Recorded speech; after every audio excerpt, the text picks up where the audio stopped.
This is gonna get a little weird. Now, before I destroy my chance of ever finding a real job again, there's something I want to clear up. So, welcome to YouTube Sex Ed for...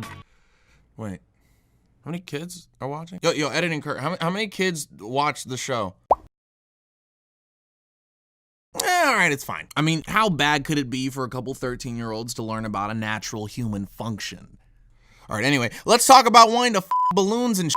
All right, so there is a difference between a sexual preference and a fetish. Now, my explanation might get a little complicated, so stick with me here. A sexual preference is a sexual thing that, well, you prefer. Okay, it's not that difficult. Now, a good example of a sexual preference could be, I don't know, something off the top of my head. 12 by 18 aluminum foil cuts of Reynolds Wrap Heavy Duty.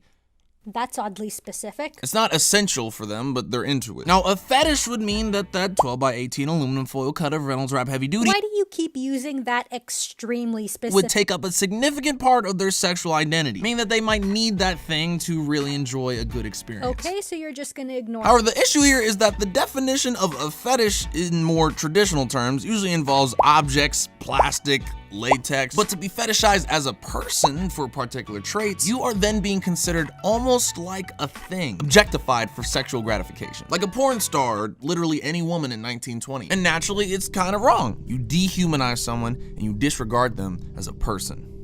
And that's pretty hot to me. I know, I'm sorry, but that's just how I feel. Like that to me, like sounds dope. Like this person can only get off to me? I don't know where I'm gonna get that kind of loyalty. Like, bro, people break wedding vows all the time, but who's the last person you know that broke a fetish vow? So naturally, I kind of low-key always wanted it to happen. And one day, I got my wish. All right, so last year, I'd frequent this particular bar with my friends. We'll call it HB, which I named after the strand of hepatitis I was scared I was gonna get every time I walked in that building. Now, each outing at this place, I'd often see this certain girl. We'll call her Holly for this case. Now this mattered because me and Holly met through a mutual friend that she was into at the time. Therefore, she became the single loose thread of a connection I had to not feel lonely in a place literally filled with 200 people. Every time I saw her, I always made it a thing to go talk to her. And she was a pretty regular chick. She hung out with her friend group, danced with people, you know, like the usual. Now one weekend, my friend Matt hits me up with a question, a weird one. Yo, do you know the name of the girl who only dates black guys? Yikes. Now, I wasn't sure who he was talking about, or if he messaged the right person, because I have the awareness of a fried plantain. He then told me that he'd show me next time he was out at HB. But the fact that he asked me, knowing damn well I talked to one person, kind of narrowed down the pool to one girl, Holly.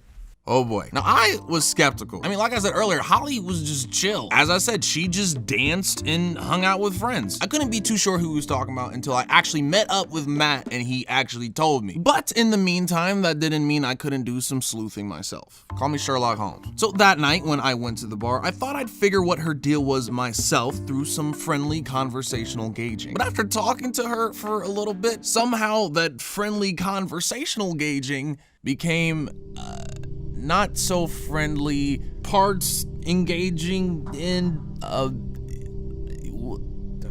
okay, we're like ass dancing, all right? Wait, how did that happen? I don't know. So we're dancing, right? Having an advertiser friendly good time. And as we're going, I catch Mark in the corner of my eye and he's pointing at me, which I thought was a hella weird greeting. But then I see he's not exactly pointing at me. See, he was looking me in the eyes, but he was pointing off to the right, almost to show me something, like he said he was gonna. You know, this makes sense. It definitely 100% was her. And then right in that moment, everything about her clicked. Remember when I said she was usually in a group? Well, I kind of realized that group was full of black dudes. And I realized when she usually dances, she's also with a black dude. Like right now. I also said earlier that we met through a mutual friend that she was into at the time. And guess what color he was? Black. Yes, that was the joke. You're not supposed to say. I felt a ways about it, so I had to stop it right here. So I stopped, took a step back, turned her around, and looked right into her eyes. And proceeded to bring her back to my apartment and into my bed. And how did that happen? Again, I don't know. Okay, I know this one is what I said at the beginning. I wanted to be fetishized. Have you considered a therapist? I really should. Now, to be fair, it could just be preference for her. You can't tell from the existing evidence that she fetishized black dudes. That's about mindset. And I mean, it's completely fine to have a preference, like we said, on a certain type of person. I mean, I have a preference on certain type of girls. Usually girls who aren't hot ones. Which isn't a diss to me. It's actually a plug for a video you should go watch. But anyways, regardless, I was happy to be in the situation. And yes, I know I'm the worst. So the girl's in my bed now, and we're just talking. And I'm very interested in seeing where this is gonna go. Now, like I said in previous videos, I'm not the kind of guy who just smashes girls, but I am very willing to cuddle and have a conversation. But this particular conversation ended up changing me to such a degree that I reconsidered my wanting to be a fetish policy. So during said conversation, she brings up rappers. Which wasn't a weird topic. I mean, I have a bunch of rappers next to my bed, and I get it, we barely know each other.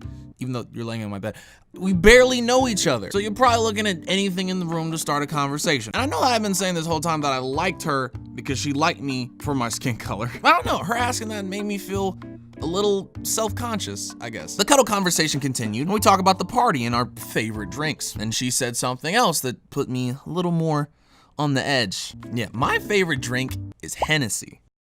Now, for some of you who don't know, Hennessy is a stereotypical black alcoholic drink, which again, isn't weird. That's two oddly black answers.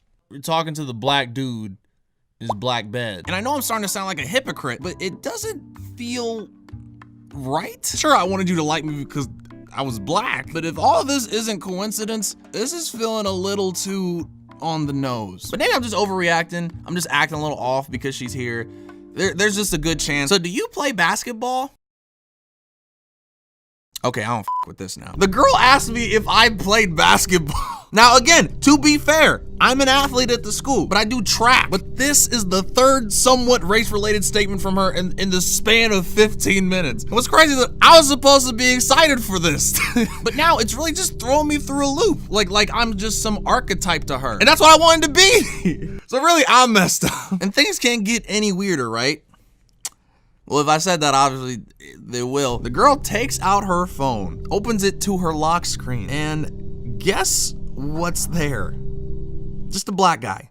It's just some good-looking, light-skinned black dude. He's not even famous. I've never seen him before. She just has a black guy as her screensaver. I officially felt awkward. And I know what you're thinking, well, Kurt, you wanted this. You wanted a girl who fetishized black dudes. But I really didn't know I wanted this. Like, it just felt weird, like your boy was a checklist, and God, So in the morning, she ends up leaving, and not too long after that, I get a text from Mark. I open it, and it says, "I'm guessing you got her name. LOL." All right, so moral of the story, y'all. Being liked by someone superficially holds no depth or weight, like at all. I feel like it has a contrast too to people who like only people for their looks or for their type, but that's a video for another day. Like, the relatable moral is that you shouldn't want people to want you superficially, but for you. But the Kurt Ritchie moral, being objectified isn't as cool as I thought it would. Would have fucking thought. Now again, I don't think having a racial sexual preference is a bad thing, right? But fetishizing a race, we might be getting into like some sticky territory. What's important is the motive and the intent. And as corny as it sounds, you should like them for them. Ha ha ha ha. But for real, it's true. So pretty much don't be like me and try to not be like her. Martin Luther King didn't die for that. Actually, I think, never mind. He literally died for this. Well, still. Oh, what's up, y'all? Thank you for watching this video, and if you liked it, I would highly recommend watching my, I totally forget what it's called, that's bad. I know the thumbnail says manipulating girls. What's the time? Why I flirt with girls I don't like video, you should check that out. Fun little fact that I did not put in the actual video that I'm gonna say now. The girl from this story is actually the same girl from the latter half of the story I told in that video. I didn't let y'all know 100% everything that happened in that instance and my reasonings for bringing her back. This is the other half of that, but if you want the first half, you gotta go watch the video. So if you wanna see why I was a serial cuddler, go check that out. It's an interesting time. Shout out to my boy Mads for help with the thumbnail. Also shout out to Vivi, my artist, who is always in the videos and always critiquing my personal choices in said videos, for help with the thumbnail. You guys are great as usual.